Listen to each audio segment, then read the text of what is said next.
The courtroom in Charlotte, North Carolina, was a pressure cooker of stifled gasps and electric tension, the air thick with the scent of old varnish and nervous anticipation as Elijah Turner, an 18-year-old black teen in a faded green jacket, stood at the defendant's table.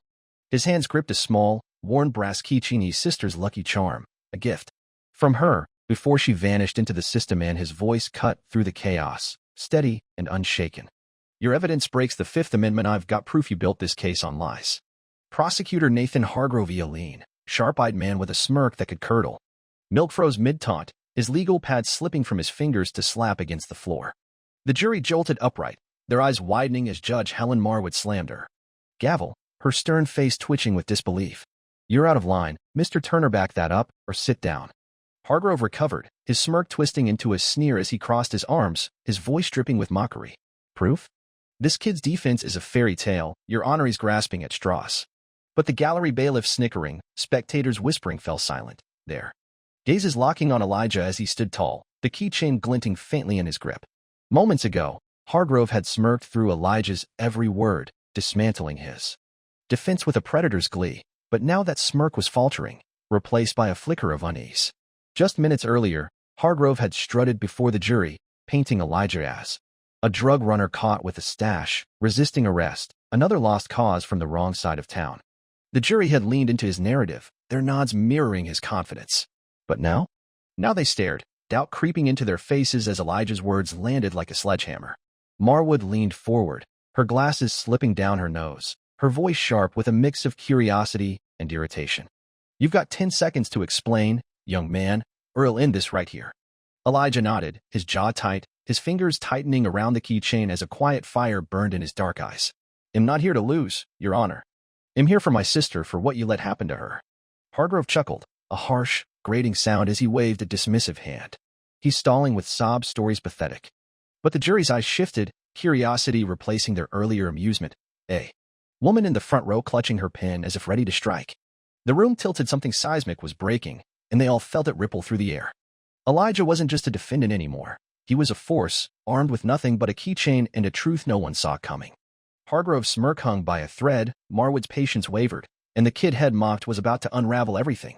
The keychain dangled, a quiet promise from a past he refused to let die. The trial had been a relentless demolition before Elijah's stand, a cold, calculated assault designed to bury him beneath its weight. Earlier that morning, the Charlotte courtroom had buzzed with the hum of routine. As Nathan Hargrove laid out his case with the precision of a seasoned predator circling wounded prey. On September 9th, police raided a back alley in a rundown part of town, claiming Elijah was caught fleeing with a baggie of pulsoxicodone, enough to charge him with intent to distribute. Had allegedly fought the officers, earning a resisting arrest charge to seal his fate. He's a drug runner, Hargrove had declared, pacing before the jury with a lean, predatory grace, his sharp eyes glinting as he flashed photos of the baggie and a blurry figure in a green jacket. Caught red-handed, fighting to escape, a clear danger to this community. Elijah sat through the onslaught, his public defender, Laura Gaines, scribbling notes beside him, her presence a formality had barely acknowledged. She was overworked, her navy blazer faded, her voice thin as she tried to counter. The evidence is circumstantial, Shed muttered, her hands trembling slightly. As she shuffled papers, but Hargrove pounced like a hawk on a field mouse. Circumstantial? We've got pills in his bag, 2 cops as witnesses, and a kid who bolted when they closed in. The jury smirked, their eyes flicking to Elijah's faded jacket, the worn cuffs. Brushing his wrists, his scuffed sneakers tapping faintly against the floor. Another black teen from the wrong zip code. Guilty in their minds before a shred of proof was weighed.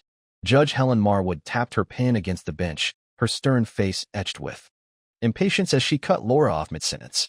This isn't a seminar, Miss Gaines. Let's keep it moving, Shed said, her voice clipped as she nodded to Hargrove. He's got no real defense, wrap it up. But there were crack-sharp, unseen fissures running through the prosecution's case, if anyone bothered to look close enough. The cop story waiver one claimed Elijah ran 50 yards, the other said 20. The baggie's chain of custody was murky, handled by multiple hands before testing. The resistance was Elijah pulling away when an officer slammed him against a wall, his voice hoarse as he demanded, "What's this about?" Laura had tried to poke at these holes. There's no video, no clear timeline, but Hargrove drowned her out with a theatrical scoff, his smirk widening as he turned to the jury. No video? He's a flight risk. Look at him. Head sneered, gesturing at Elijah like he was a stray animal sullying the room. Does this kid scream innocent to you? The gallery chuckled, a low ripple of amusement bouncing off the walls. Marwood, nodding in agreement as her pen tapped faster. Enough stalling, counselor, Shed growled, dismissing Laura's efforts with a flick of her wrist. Elijah's hands stayed folded, the keychain his sister Maya's lucky charm dangling from his fingers like a quiet lifeline. He wasn't just fighting for himself, was fighting for Maya, lost to a juvie system after a trumped-up charge, gone from overdose in a cell at 16. Not me too, Elijah vowed silently, his grip tightening on the keychain. Its faint jingle, a whisper of defiance in the storm. The defense's turn came as gray clouds rolled over Charlotte, the courtroom, dimming with the threat of rain, shadows stretching long and jagged across the scuffed floor. Laura Gaines stood, her voice unsteady as she adjusted her notes with fumbling hands, the weight of the case pressing down on her slight frame like a physical burden. The defense calls Elijah Turner. Her words faltered as Elijah rose, his sneakers scuffing against the floor with a deliberate squeak that silenced the room, his faded green jacket swaying slightly as he stepped forward. "I'll speak for myself," he said, his tone calm but unyielding, carrying a quiet strength that seemed to ripple through the stale air like a shockwave. The gallery buzzed with a sudden jolt. Going solo was bold, a move that sparked a ripple of snickers and murmurs from the spectators packed into the benches. Laura blinked, her eyes wide with a mix of shock and panic as she leaned close, her voice a desperate whisper that barely reached his ears over the hum of the room. "Elijah, you can't, this is suicide." But Elijah shook his head, his dark eyes steady, his jaws set with a resolve that made her falter, her hands dropping to her sides. "I've seen what lawyers dolos Maya cause they didn't fight hard enough. Am all I've got." Judge Marwood's frown deepened, her gavel hovering like a threat as she peered down from her bench, her stern features hardening with skepticism. "You're representing yourself, Mr. Turner?" she asked, her voice sharp with a hint of incredulity, the faintest trace of amusement tugging at her lips. Elijah nodded, stepping to the witness box with a calm that unnerved the room. The keychain clutched tightly in his right hand, its worn brass catching the dim light with a faint, defiant gleam. Marwood started sharp, her tone slicing through the tension like a whip. "Where were you on September 9th, Mr. Turner?" He leaned into the microphone, his voice clear and resonant, filling the space with an authority that belied his years. "At home, fixing my bike till I went to check on a friend down the block." Hargrove jumped in, cutting off Marwood's next question with a venomous edge, his smirk widening as he leaned forward. "Fixing a bike? Cute story, kid. Why do they find pills, then?" Elijah's eyes narrowed, a flicker of fire sparking behind his steady gaze as he met the prosecutor's taunt head-on. "I don't know, maybe cause they planted him. Wouldn't be the first time they've done it around here." Hargrove laughed, a harsh, grating sound that echoed off the walls as he turned to the jury with a theatrical flourish, his sharp eyes glinting with mockery. "He's got an answer for everything, doesn't he? A regular saint in a green jacket."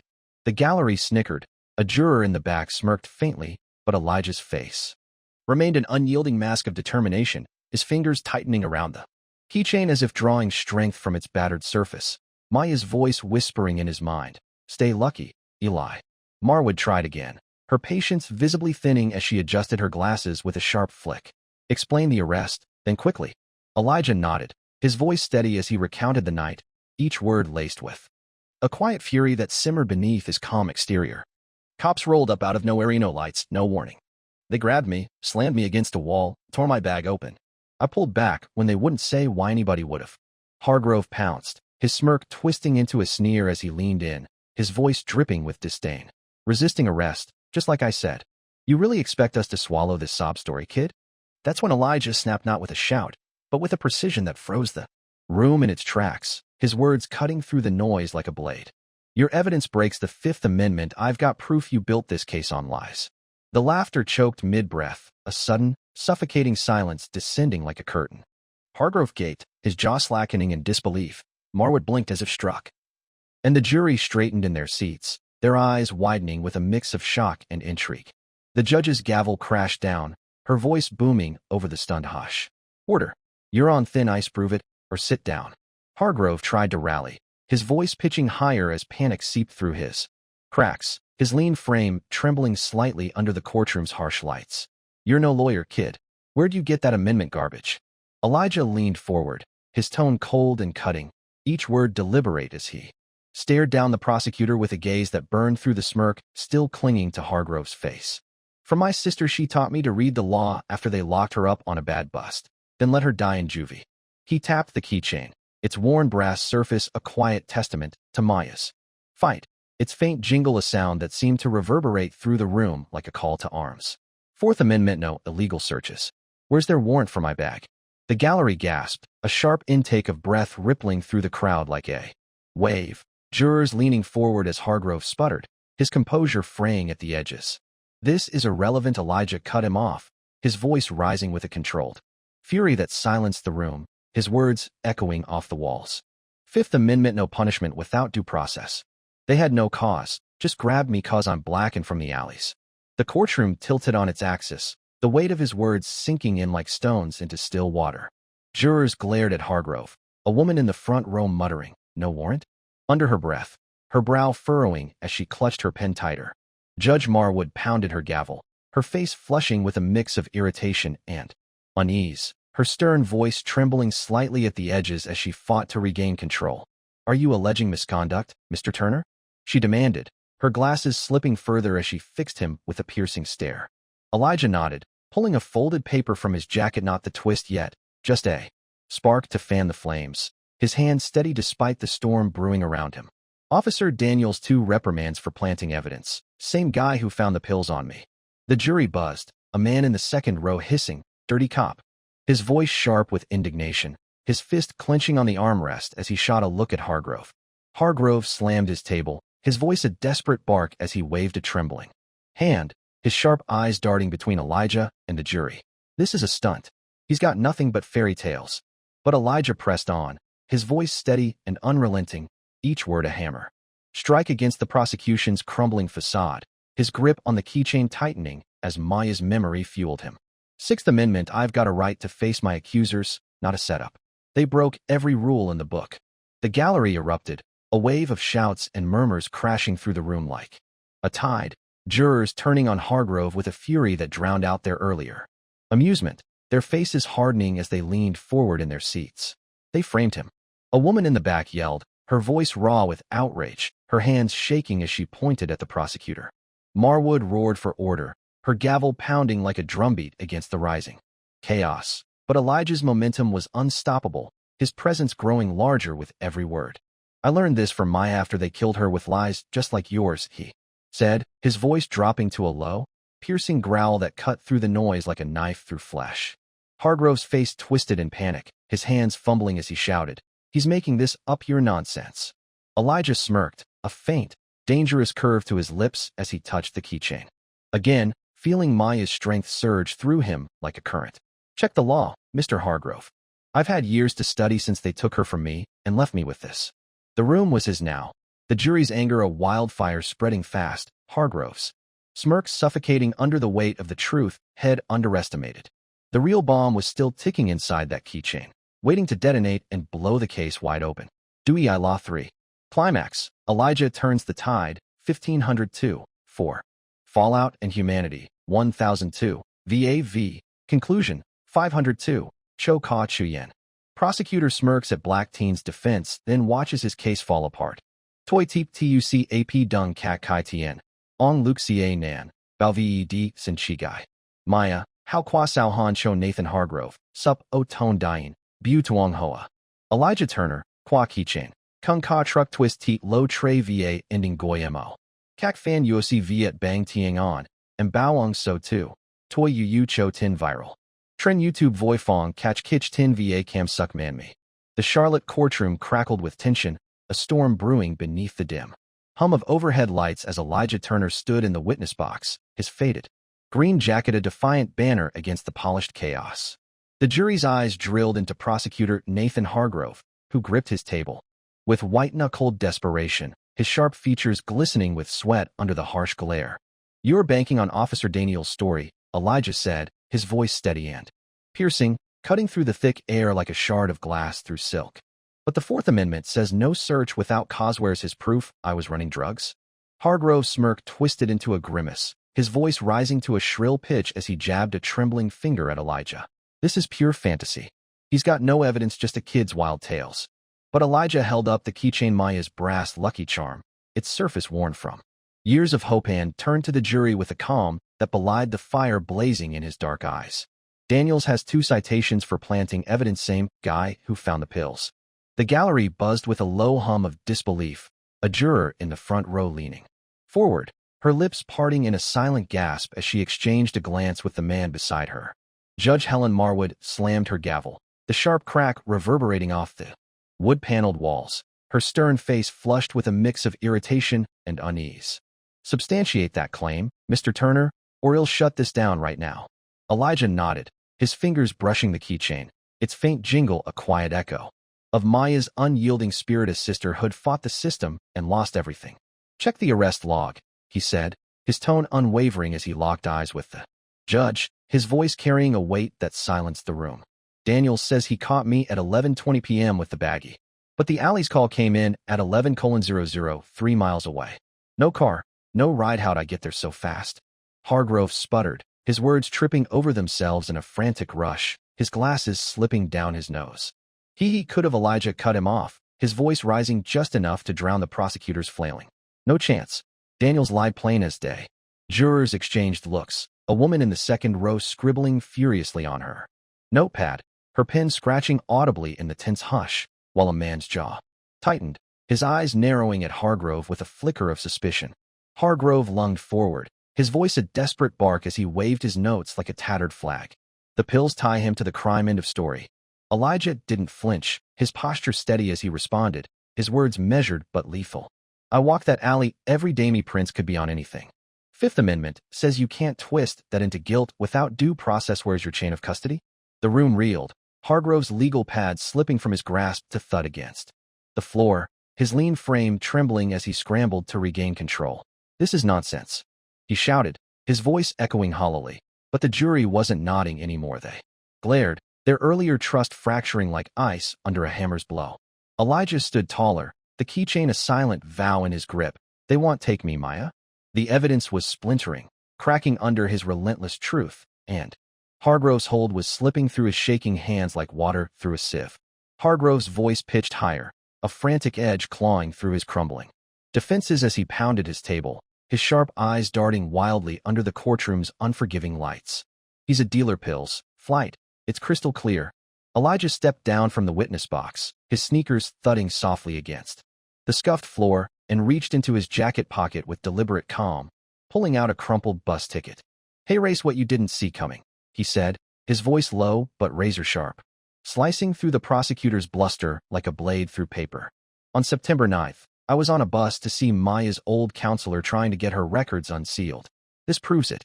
He handed it to the bailiff, a faded ticket, time-stamped 11:15 p.m., signed by the driver, showing had been miles from the alley. The courtroom detonated, a thunderous wave of gasps and shouts crashing through the space like a breaking dam. Jurors jolted upright, Hargrove's face drained to a ghostly pallor, his glasses slipping completely as Judge Marwood snatched the ticket, her stern eyes scanning it with a deepening scowl. "Why wasn't this submitted earlier?" she demanded, her voice sharp with a mix of disbelief and frustration, her gavel hovering like a storm cloud.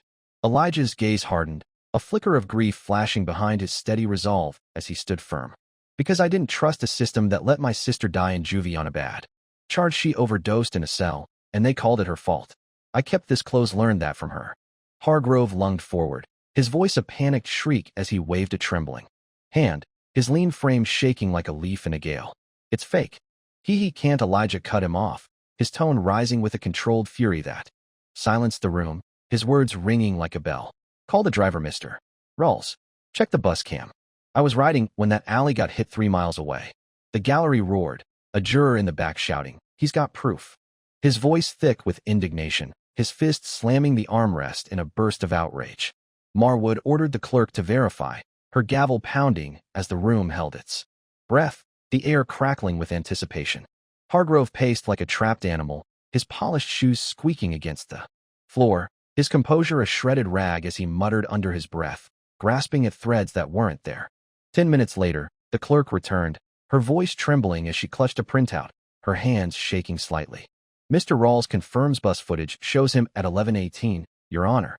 The jury exploded, a man leaping to his feet, yelling, "They set him up." His voice raw with fury, his hands clenched as he pointed at Hargrove. Hargrove's objection drowned in the chaos, his words lost in a sea of boos and shouts that swelled like a tide. This doesn't change, but Elijah wasn't done. He turned to the prosecutor, the keychain glinting as he pointed with a steady hand, his voice a quiet thunder. You knew Daniels was dirty. You buried Maya's case, covered her death. How many more? The twist landed like a grenade. Elijah wasn't just a kid. He was Maya's avenger, wielding the truth to unearth a crypt of corruption. Hargrove's house of lies buckled, the jury's fury a tidal wave crashing over him, sweeping away every shred of his smug authority. Elijah faced the jury, his voice raw but resolute, carrying a weight that filled the courtroom like a rising wind, his faded green jacket swaying slightly as he stood firm. They smirked at me 'cause I'm black and broke, but this isn't just about me. It's about my sister, about every kid they've crushed with setups and silence. He held up the keychain, its worn brass surface a beacon of defiance, its faint jingle a quiet echo of Maya's lost fight. She taught me to hold on. The Constitution says they can't win this way. Not today. The jurors stared, their outrage boiling over one woman's eyes glistening with tears, her hands trembling as she gripped her notepad, a man's fists clenched, tight enough to whiten his knuckles, his jaw set with a fury that mirrored Elijah's own. Hargrove tried one last gasp, his voice a broken croak as he pounded his table, his sharp features contorted in desperation. He's conning you with sob stories. He screamed, but his words cracked, swallowed by the crowd's jeers and hisses that rose like a wave from the gallery, drowning his fading smirk. Judge Marwood's gavel crashed, her face grim as she fought to regain control, her stern voice cutting through the din like a blade through fog. Deliberate, she ordered, her tone heavy with the weight of what had unfolded, her glasses slipping as she glared at Hargrove with a look that could melt steel. The jury filed out, but their faces told the story, anger etched into every line, their earlier nods replaced by a burning resolve that lit the room. 8 minutes later, they returned, the foreperson standing tall, her voice ringing like a clarion call through the hushed space. Not guilty, she declared, each syllable a thunderclap that shook the walls, her stance unyielding as she met Hargrove's gaze with defiance. The gallery detonated, cheers erupting like a dam bursting, sobs mingling with shouts of triumph, a reporter's camera flashing as the moment seared into history. Elijah exhaled, a long, shuddering breath as he sank into his chair, the keychain still gripped in his hand, its weight a lifeline through the tempest. Marwood dismissed the case, her gavel's sharp crack a final note in the uproar, her voice icy as she turned to the prosecutor. Mr. Hargrove, she added, fixing him with a piercing stare that pinned him like a specimen under glass, this court's referring you and Officer Daniels to the DOJ's possible constitutional violations. The jury applauded, their fury a weapon turned on the prosecutor, their claps echoing like gunfire through the room, a resounding rejection of the lies they'd been fed. A spectator uploaded the scene, Hargrove's smirking taunts, Elijah's lone stand, with the keychain going viral before the dust settled, racking up views as the internet ignited with outrage and awe. Elijah clutched the keychain, Maya's spirit alive in his victory, a quiet strength pulsing through him as he sat amidst the uproar, his green jacket a banner of resilience. Hargrove's downfall wasn't just a low sit, was a reckoning, a seismic shift felt in every corner of the courtroom, his smirk erased by a kid with no help but his sister's truth. Justice had roared through Elijah's stand, and the echoes were deafening, reverberating far beyond the walls of Charlotte. Nathan Hargrove staggered from the courtroom, his lean frame hunched, his sharp eyes dulled by defeat as he shoved through a swarm of reporters, their microphones jabbing like spears. The viral clip, his smirking taunts, Elijah's Fifth Amendment stand, hit millions of views overnight, trending as hashtag Hargrove humiliated.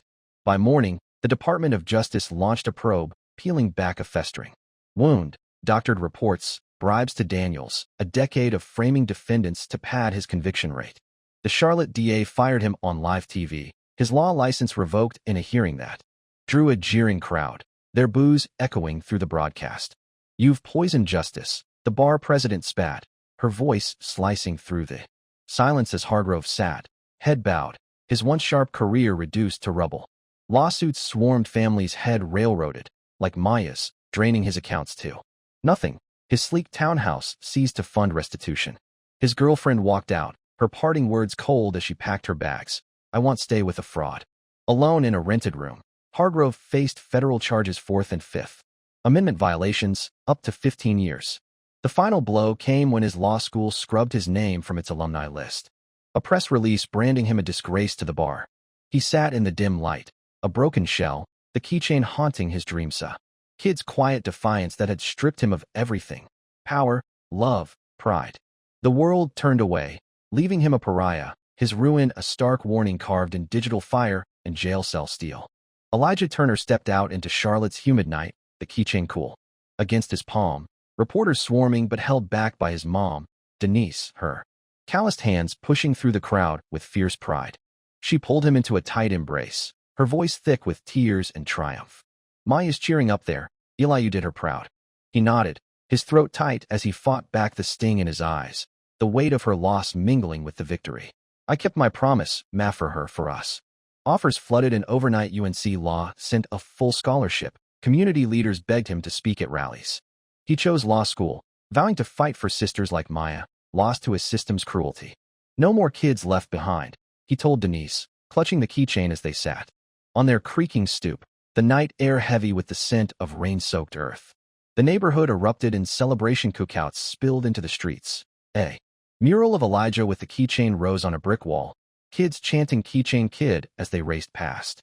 He spoke at a youth center, his voice steady and resonant, carrying the weight of Maya's legacy like a torch. "This isn't just my win, it's ours. Maya's keychain says we don't break, we rise." The crowd roared, their cheers shaking the windows, but Elijah stayed grounded. The pain of losing his sister tempering the triumph, keeping his feet planted firm. He wasn't a hero yet, just a kid who'd turned grief into grit, the keychain A symbol now etched into Charlotte's asphalt and hearts. It wasn't about glory, it was about the vow head kept under that courtroom's unforgiving glare, and the battles head yet to wage with the law as his shield. Elijah's victory ignited a firestorm. TV debates dissected Hargrove's corruption. Protests swelled outside the courthouse demanding Daniel's badge. The keychain became a rallying cry, activists waving replicas, chanting, "Rights don't fold." The DOJ reopened Maya's case, exposing a web of juvie cover-ups, dozens of convictions overturned, families reunited. Elijah met with freed teens, sharing Maya's story, his quiet strength sparking tears and clenched fists. "Keep fighting," he said, the keychain glinting. Truth cuts deep. Online, the story exploded. #ElijahKey trending, comments flooding in. "Kid's a warrior. Systems rotten, burn it." He shunned fame but spoke once more. At a memorial, "They smirked till I made him here. We all can." His words lingered, a challenge to a world stirring awake. Hargrove's fall cracked the wall, but the fight stretched on, just beginning. Elijah Turner stood by Maya's old treehouse, the keychain in hand, Charlotte's. Dusk painting the sky in streaks of gold and shadow. He traced its worn brass, whispering, "We fought back, sis." The city hummed beyond, protests fading, a mural of him with the keychain glowing under streetlights, but here, it was just him and her memory. The promise kept a quiet flame in his chest. The keychain wasn't just metal, it was Maya's hope, Elijah's sword, a symbol now. Bigger than one trial, its jingle a call echoing through the years. Across town, Nathan Hargrove sat in a cell, his sharp features dulled, his life stripped to concrete and steel. A radio crackled with Elijah's rally speech, the kid's calm defiance a ghost he couldn't escape. Hargrove's hands trembled, had lost everything: career, love, freedom to a teen. With nothing but a keychain and a will of iron. The world had turned, leaving him a relic of a system exposed, his ruin a lesson carved in viral bites and prison bars. But Elijah's story didn't tie up neat. The treehouse stood weathered, UNC Law loomed ahead, yet the system towered cracked but stubborn. Had won a piece of justice, not the whole war. As he stepped away, the keychain in his pocket, questions gnawed. How many? Maya's still suffered, silenced by corrupt hands? How many kids faced smirks before truth? The mural shone Elijah, unbowed, a beacon, but it wasn't enough. Not yet. He paused, gazing at the skyline, the weight of her loss pressing down, a fire smoldering in his veins. The city pulsed, headlines shifting, voices softening, but the keychain's call lingered, urgent and unanswered. If this hit you, the narrator would cut in, raw and insistent. Don't let it die. Share it. Speak it. Fight it. Elijah broke a smirk with truth. What can you break with yours? Justice isn't served, it's seized, day by damn day, and it starts with us. The screen would fade, Elijah's silhouette stark against the horizon, the keychain's glint a spark in the dark. He walked on, steps firm, purpose raw, the next fight brewing in his bones. Hargrove rotted, a shadow of a system cracked open. Elijah carried Maya's legacy, a light for a world half awake. The story ended open hope flickering, shadows looming leaving one truth hanging. The fight wasn't over, and the keychain whispered it had more battles to wage.